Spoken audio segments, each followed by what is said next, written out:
so even if it's a good idea in my head, if I tell the person that idea and then they try and do it, it's really not going to end up like I thought anyways. So there's a really weird disconnect. I'm not the only one who has good ideas. Other people have good ideas, right? And so I have to let them explore that. And I do think it helps knowing that I'm not God. I mean, that sounds dumb, but like, I just am not the source of all good things, right? God is the real creative, and he can put ideas in anyone's head. It isn't just my head that he puts ideas in. Well, this is season 4, episode 11 of the Missional Marketing Podcast. My name is Bart Blair, and this is the 135th episode of our show.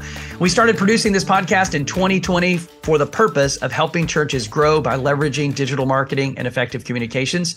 If you're a regular listener of the podcast, we want to thank you so much for tuning into the show. And if you're new to the show, maybe this is the first time you've ever listened to one of our episodes, we want to ask you to subscribe wherever you're listening so that you don't miss future episodes. We hope that this content is helpful and beneficial for you, and maybe you know someone that you can share the content with. We hope that you'll do that. If you happen to be watching on our YouTube channel, make sure that you subscribe to our YouTube channel and you ring the bell. We are releasing content in addition to the podcast on our YouTube channel on a semi-regular basis, things related to church communications, church marketing, and artificial intelligence for churches. And there might be some additional content on the YouTube channel that you'll find useful. Speaking of artificial intelligence for churches, we actually have another podcast produced by the Missional Marketing team called AI for Churches. Cassandra Robinson is the host. She's had Jason Hamrock and me as guests on the show. And I'll be honest with you, Jason and I are probably not the most qualified people to be guests on a podcast called AI for Churches. But Cassandra has assembled a list of guests on the show that are really, really capable of talking intelligently and effectively about how churches can and should be using AI and AI tools in their ministry.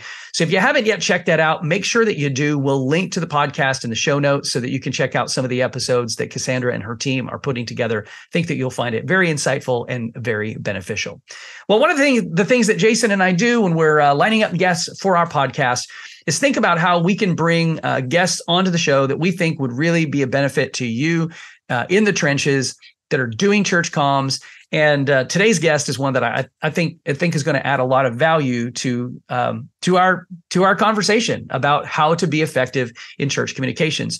Jennifer Sharp is the Church Communications Director at Northwest Bible Church in Dallas, Texas. It's a phenomenal church. And Jennifer has really grown to be a phenomenal leader over the course of the last few years. I've had the opportunity to kind of walk alongside her for the last 4.5 to 5 years as she's moved from being the graphic designer in the church to being the communications director. And she's going to share a lot of her experiences in the journey of being a part-time staff member of the church to now actually overseeing a team that is really helping Northwest Bible Church accomplish its mission of reaching people in their community. It's a great conversation. Please make sure that you stick around to the very end because she drops some real honest and excellent truth bombs right at the very end of the podcast. So if you don't have any other reason, maybe you can just fast forward to the end, but I hope you won't do that. I hope you'll listen to everything that she shares with us because it's really a great conversation. Well, one more time, I want to remind you that if you haven't ever left us a rating or review wherever you listen to the podcast, we'd love for you to do that. You know how the algorithms of the internet work. When you leave reviews, it helps more people find the show. And one other mention of the fact that we're going to be having another Burning Questions episode coming up here very shortly. And we need your questions to answer on those podcast episodes. Once a month, Jason and I are taking audience and listener questions and answering those questions to help you answer things that are really important and specific to your ministry context. So you can email me questions at bblair@missionalmarketing.com.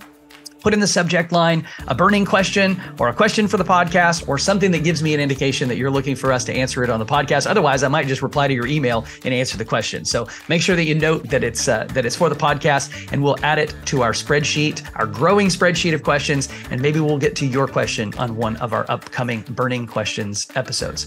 Well, thanks again for tuning in. Here's Jason Hamrock, the CEO of Missional Marketing, and our interview with Jennifer Sharp. Well, hey, Jennifer, welcome to the show. How are you today? I'm great. How are you? I'm doing awesome. Yes, it's here we are. It's coming into the fall season, and no doubt you're getting ready for all the fall and Christmas that's going to be coming. I'm excited to talk to you, and this is going to be a fun episode because of your story, and pretty pumped about that. Let me introduce you real quick. I have Jennifer Sharp on the podcast today, and Jennifer is a comm director. She didn't start off as a comm director. We're going to get into that story because I think it's a pretty fascinating story. But she is the communications director at Northwest Bible Church in the Dallas area. And really excited to have you aboard the show today. So thanks for diving in. Yeah, thanks for having me. Why don't you just take a moment and kind of share your story a little bit with our audience and let them get to know who you are. Yeah, I definitely am unlikely story, I think. So I am doing what I love, but I didn't know it's what I was going to love. So I think that's kind of it in a nutshell. But in growing up, I was always interested in art, and I love to read and some writing, but definitely interested in words and art. And so I thought I wanted to be a programmer at one point, and then because my dad is a programmer. And then I was like, well, I want to do graphic design. So I went to school for multimedia first at a community college. And I got an associate's in multimedia. And through that process, did an internship. And I was like, actually, I really love the graphic design part of it. Just like traditional graphic design, like I love that. And so I went to A&M Commerce for art direction and got a Bachelor of Fine Arts there. And as part of that, I did an internship at an advertising agency in Dallas called Slingshot, and loved that. And I was like, I'm going to be an art director. I'm going to work in advertising. I'm going to love it. It's super fun. And all the while, I did grow up in church. I came to know Jesus at a young age and, have been part of church my whole life. Love to sing. So I'd never volunteered at my church in any sort of like design or art capacity, but was always like singing and being in the worship team. So, so I got laid off actually at my advertising job in 2008. I think that was around the time of the recession. Yep. And through that process, I worked there for about 2.5 years. And through that process, I actually kind of came to loathe it. That sounds bad. And it wasn't about the company. It was more about me recognizing that I was advertising for, just all these brands and all these companies that you've heard of. And it was really fun and exciting. But I started to get burnt out with the number of hours I was working and thinking forward. We didn't have kids at the time. I was like, well, I need to have kids eventually. I wanted to, not need to. I was like, I don't know how this is going to work with that. And I was like, plus the competition level in advertising and like pitting teams against teams. And like, I just wasn't super fulfilled by it. And I really just started getting disengaged because if I'm not passionate about something, like I'm just not in it. So I got laid off, and that was tragic just because who wants to get laid off, right? But I actually kind of saw it as a blessing because I'm like, yes, I don't have to do this anymore. I told my husband at the time, I was like, you know what? I'm totally done with advertising. I just want to go get like a boring admin job somewhere and like just clock in and do my job and have free time. That's all I want to do. So I actually took a year off, and like, we didn't really have the money for that because my husband's a photographer and he was starting his career. But honestly, I was just burnt out. I really didn't know what I wanted to do. I had this great degree. I went to a great school. I was like talented enough, but I just didn't want to do it. And so my husband was really gracious, and I took some time off, and like, I did like, like a side business and just, for fun and some extra money. But then we started going to Northwest Bible Church at the time and actively got involved there and loved the church. And at the time, my husband started in the worship team, and not on staff, but just volunteering, and got to know the worship minister and was like, hey, there are graphic designers leaving. Like, they're going to need somebody. You have skills. Like, we need money. We love the church. You should do that. And I was like, ooh, don't want to do that. Nope, don't want to do it. And it's just so funny. So I was like, okay, but I love the church, and I'm an Enneagram 1, so I always want to do the right thing. Yeah. And so I was like, okay, it makes sense. Like, I do have the skills. I want to help the church. Like, I can do it, and it's only part-time. So I was like, I'll just do it and help. So I did. I think I started like 20 hours a week at the time back in 2009. January 2009, I started as the graphic designer. And honestly, I started really enjoying it. And I think it was God's process of healing me and just restoring my passion for the gifts and talents that he put inside me. And I was like, oh, like I can do this and I can do it for Jesus. I don't have to like do it for Jack Daniels or, whatever other brand. Ad agency. I mean, that's a teacher right there. I did some fun stuff. I got some experience and I did some fun stuff and I loved that experience, but it just wasn't fulfilling in the same way. And I'm like, here I'm doing like a flyer for the women's ministry and I love it more, because I knew that I was doing it for Jesus.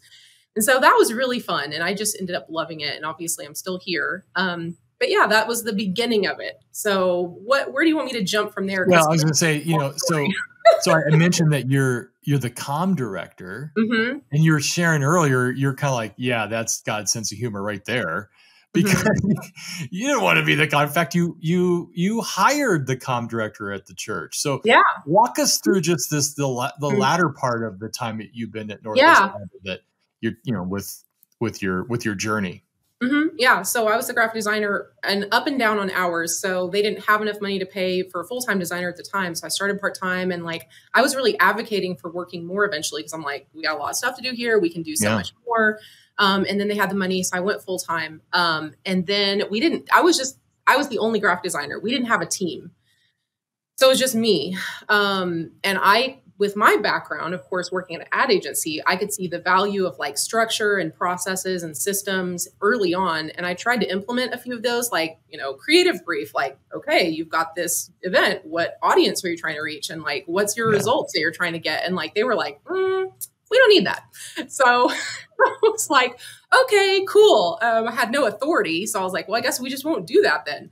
But anyway, so all the years went by and we started gaining some traction. I got a lot of, I think the executive team started trusting me. They're like, okay, well, Jennifer's here. She knows what she's doing. I've proven myself.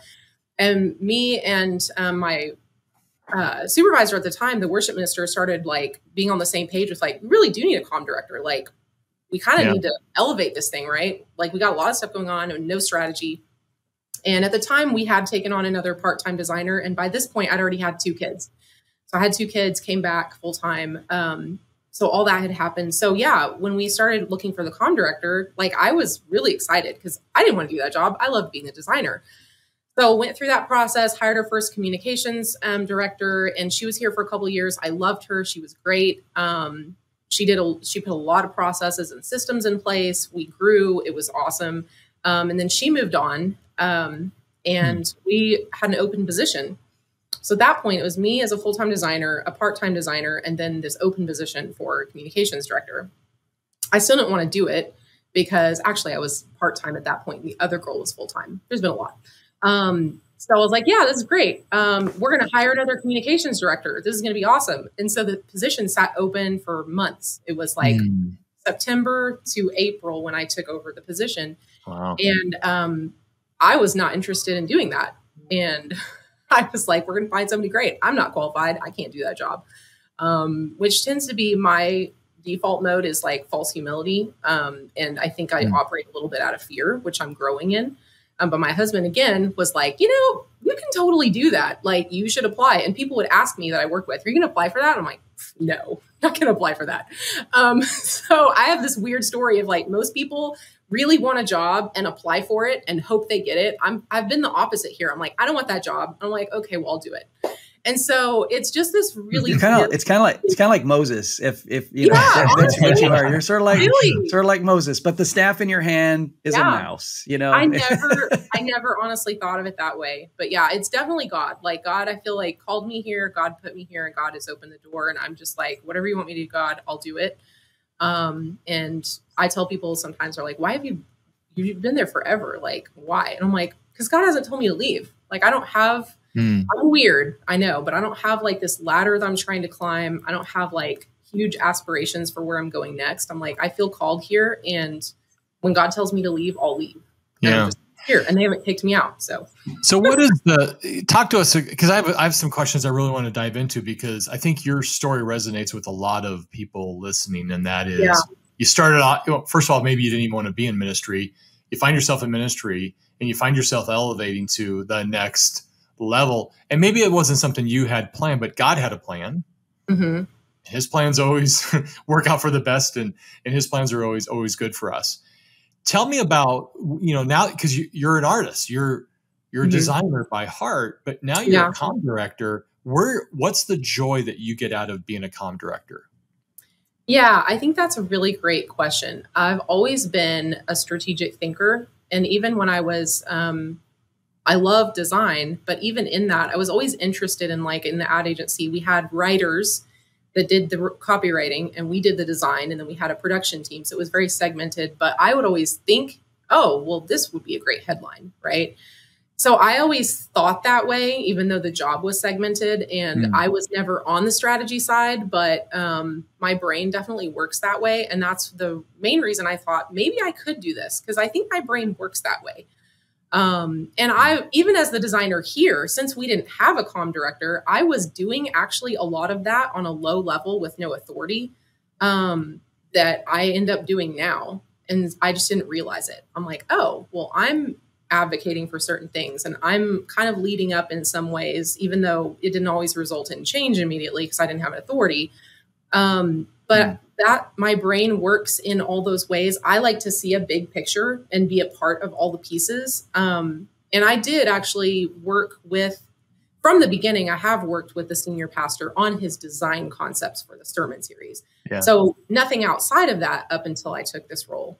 But I was always like, ooh, tell me what you're trying to convey. Like, I would come up with the title for the series a lot or collaborate with him on it. And so I just really liked being a part of the big picture. Yeah. What's been your biggest learning curve? Lots of things, but trying to figure out how to get out of the weeds. In progressive ways. So at first it was like separating myself from actually designing. And there was definitely a shift that had to happen where I'm like, okay, I can't open Photoshop and like do that thing myself. I need to ask somebody else to do it, even if I know exactly how it should be done, or I think I know exactly how it should be done, right? Because it was my job to know before. Yeah. And so delegating, passing off responsibility, and even just recognizing when I'm getting in the weeds too much. And that's a really fine line, because I also have ADD. And so my brain really likes detail, and it's very gratifying. And so trying to figure out how to like pull back and delegate, and then recognizing when I'm getting into it and I'm like, uh-oh, there's the pattern. I'm like, this isn't helpful for anyone. So, wow. You said something just a second ago where getting out of the weeds, like, it's so easy, I think, for all of us to slip in the weeds. Are those weeds centered around what's happening this weekend? Or do you find yourself focused more on bigger initiatives or working with the ministries? How do you balance all that? Well, I mean, I think that's a multifaceted question. And so I'm not exactly sure where to start answering that. But as far as weeds, I mean, any sort of production level weeds, right? Like, for example, I have a communications coordinator now, and I used to do all of that. So when we hired her, it was a new position, and then I had to like train her to take those things over. And there's a learning period where she hadn't ever actually had that role before. So I was still kind of training wheels, like helping with a lot and in the weeds, because I also knew a bunch of stuff. So there's a context things that she'd be like, oh, they're asking for this. What do they mean? I'm like, well, this is what they mean. There was a lot of training and hands off and handing off. But I find myself, because my brain has all those grooves now of like getting into that pattern of like, oh, well, someone has a question, well, I'll just answer it. I'm like, wait, no, that's not my job to answer that question. Maddie can handle that. She's capable. She's been here for a while. She knows what she's doing. Like, I'm going to let her answer it. And if she doesn't know, she can ask me. Right. Yeah. So I'm trying to get out of that. And I've been doing a better job over the past several months with that. But yeah, it's a process, and it's a continual process. Yeah. So. And then as far as how much time are you dedicating to the weekend versus being able to handle all the different initiatives that come your way that are, more either outward focused or ministry specific? So it's kind of hard to say exactly, but I would guess probably 30% Sunday and 70% other, if you will. And the other is a lot of stuff. Like, so we have a vision at the church, right? Which a lot of churches do, that we're in the middle of a 7-year vision right now, which is kind of long. But so I have a lot of vision related goals or tasks and side projects. And I'm also meeting with our senior leadership team just once a month right now, just to kind of say, hey, here's what the next like several weeks look like, or 6 weeks, major messages, things like that. Kind of strategically planning some of the things that I don't have control planning that have been planned, but like, okay, how does that fit into our matrix? What do we say on Sundays? Who should the MC be? And what are they going to say to tie these things together? And how does that interact with our mission and vision? And, you know, what language are we using around certain things? And how can we be consistent through channels and stuff like that? So it's not all Sunday, but there's some crossover for sure. Sure. What's your, put you on the spot here. I feel like I'm putting you on the spot a lot, so that's good. Yeah. That's okay. That's what a podcast is for. What's your favorite? What project management system do you use, and why? Yeah, we use Asana and we love it, and we haven't tried other ones. So I'll just say that some people are really good about trying everything and picking like the one that works best. And I'm usually not like that. I'll do some research up front and then pick something and stick with it. But we've used Asana for many years, and at first we used the free version, and that worked for a while, and then we upgraded to a paid version of it, and we use it very heavily. I mean, I've gotten to the point where I take all my notes in Asana too. Okay. We've got a pretty solid system in Asana. Yeah. Can you flesh out a little bit? Sorry, I was just going to can you flesh out a little bit how your team, for starters, describe what your team makeup is, who's serving alongside you in the comms team, and then how church-wide are the leaders, ministry leaders, and so forth? How is everybody integrated into your Asana platform? Yeah, so I'm the director, of course, and then we have a full-time graphic designer, and we just added a part-time graphic designer back into the system. We tried a virtual online only agency for a year, and it didn't work out the way we wanted. So we added back the part-time designer position. Then that was literally just a few weeks ago. Then the communications coordinator is full-time, and she came on board last August for the first time. And then we have a part-time social media strategist, and she's been with us since October 2021. So almost a couple of years.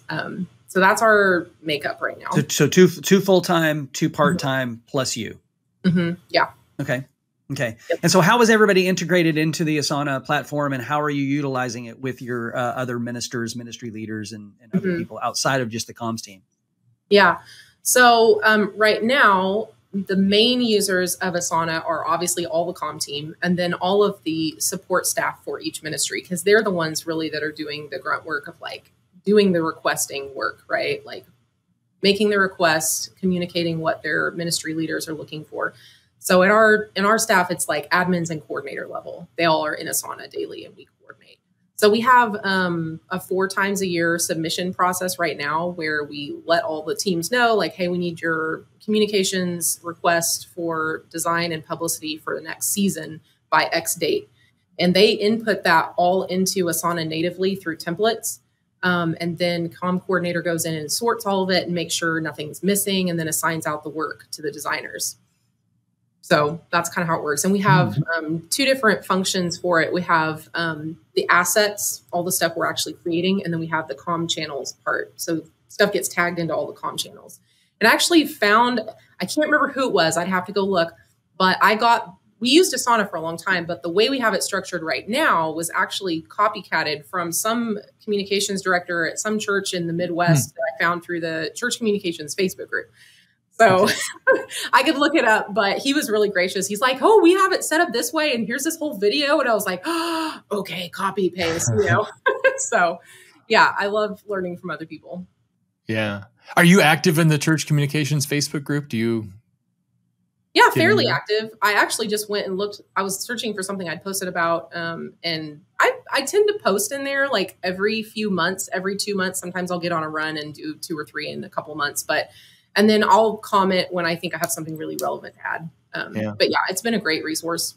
Yeah. So what Jennifer's referring to is if you go to Facebook and you search for church communications, there's a private group that you can join for free. There's like 33,000 people. And what's a great resource guide, because as Jennifer, you can post something if you have a need or a problem to have somebody speak into, you will get all kinds of answers, right? So yeah, it's great crowdsourcing and really great. Yeah. Yeah, I think one of the things that people miss out on a lot is that you can actually search in the Facebook group previous questions that people have asked and all of the solutions that others have offered. So you don't even have to post a question yourself. You can actually go and search for previously asked questions that are similar to yours, and there's just a wealth of stuff in there. So hey, we'll link to that in the show notes. Jennifer, I have a question. I'm going to kind of rewind us a little bit on into the weeds, because I think this is more of a leadership question than it is necessarily a comms question.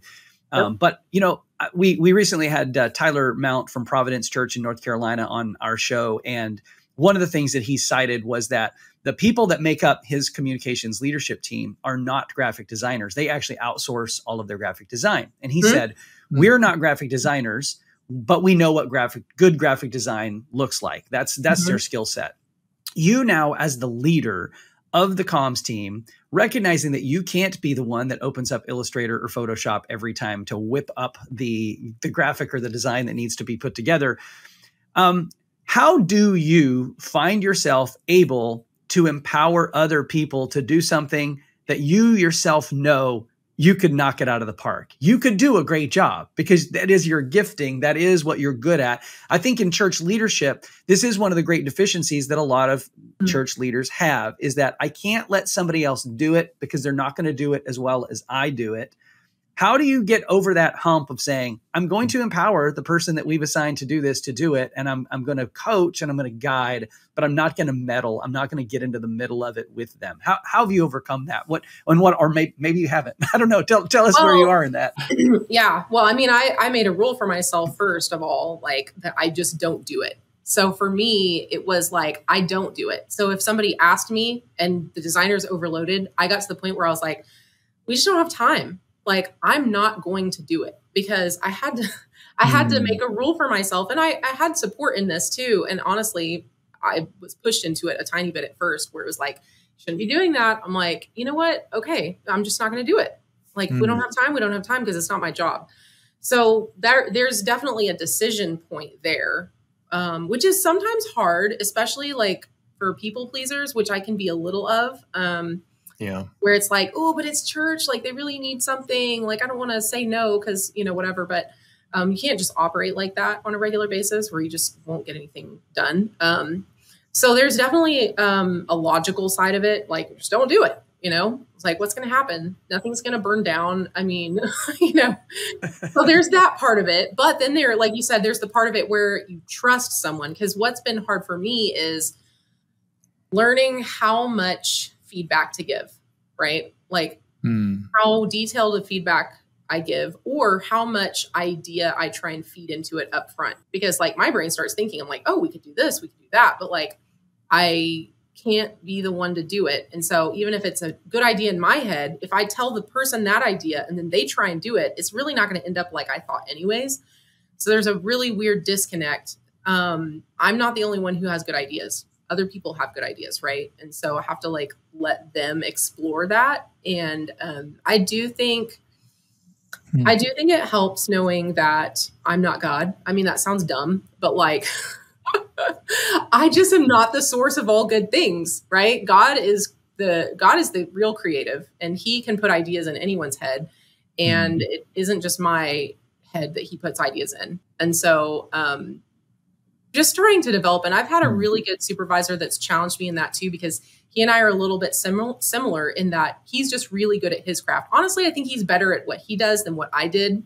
And so there's also a recognizing of like your own talent level. Like, you know what? I am good, but like, I'm not that good. And like other people do it better, So there's some humility in there, but I think just the practical part of like wanting to control is really hard to get over, but you just have to check yourself on it, like accountability with a supervisor, or just even like a trusted friend, or a, somebody that kind of knows you, that can be like, hey, how are you doing on this? Is helpful. But yeah. I love your posture in that. Yeah. That's really good.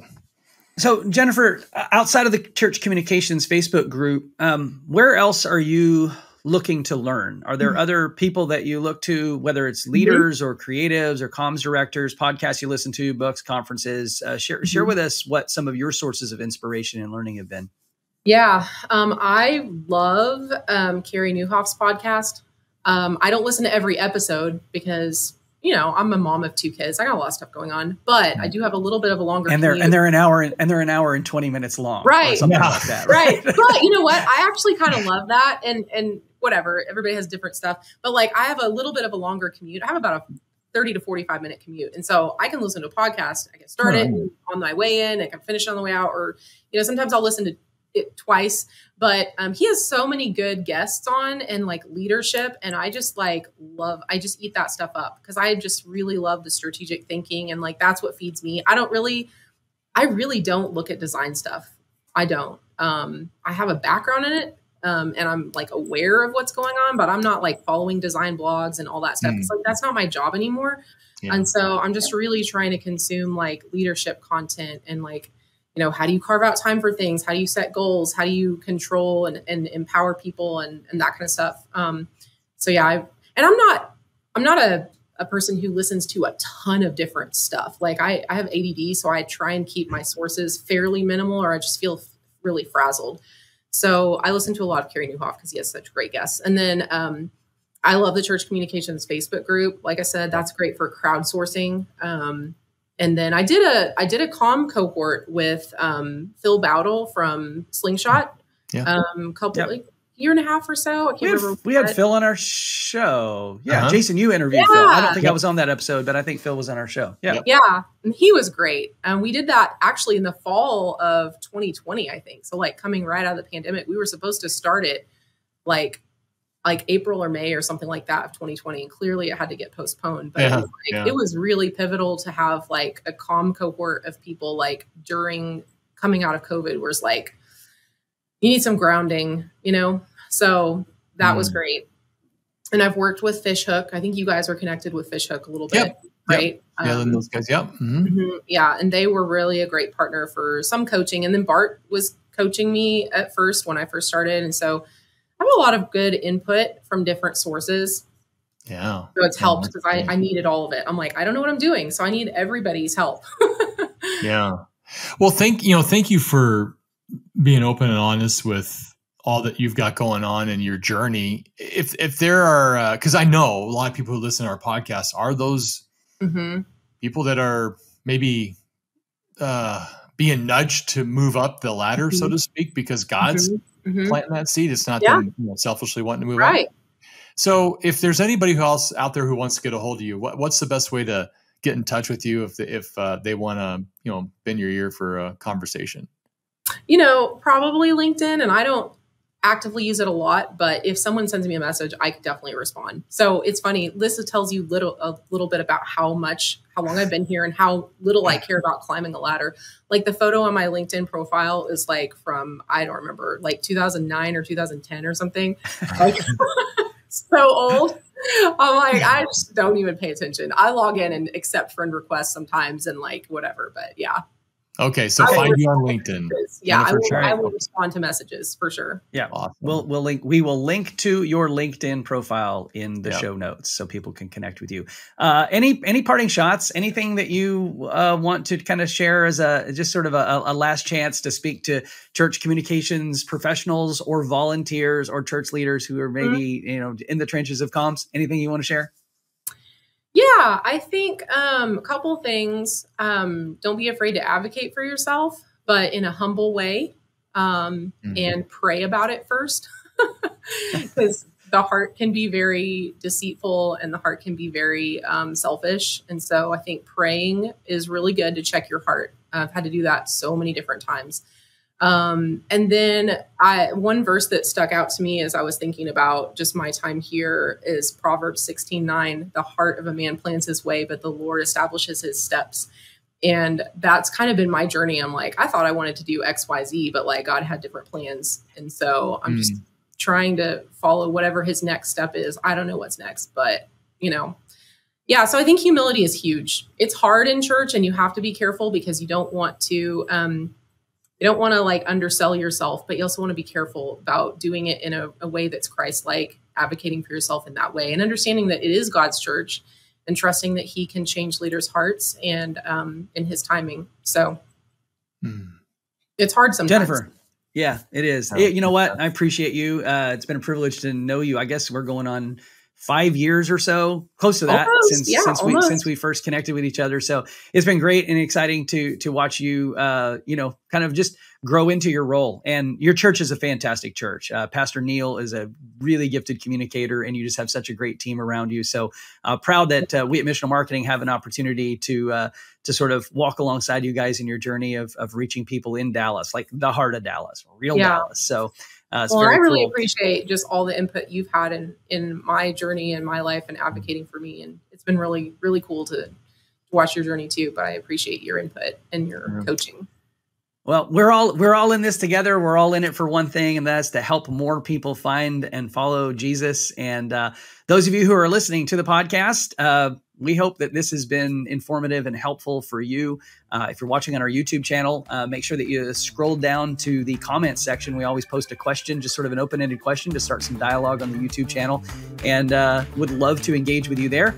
And just as always, a reminder, this was 5-star content, and therefore this podcast deserves a 5-star review. Just give the review because Jennifer was so amazing, not because of Jason and me. We're the sidekicks here to the real stars of the show. Jennifer, thank you so much for being on the show. The rest of you who are listening and watching, thank you so much. And audience out there, we'll see you next time.